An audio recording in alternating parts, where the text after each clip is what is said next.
এই মুহূর্তে আমরা আছে গ্রাম অঞ্চলে এক কৃষি চাষার কাছে আসছি, যে কৃষি চাষা এই জমির মধ্যে তার ফসলের জন্য কিছু গোবরাদি ফালা দিয়ে আসছে বা রেখে আসছে।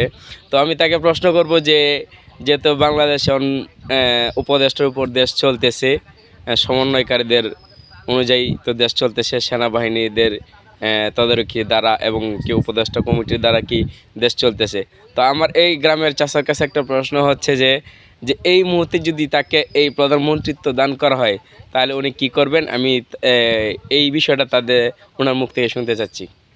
আসসালামু আলাইকুম। উনি মেসাব যে কথাটা বলছে, কথাটা খুব ভালো, গুরুত্বপূর্ণ। আমাকে যদি এটা দেয়, এটা আমার চালানির যোগ্যতা না, আর এটা সম্ভব না।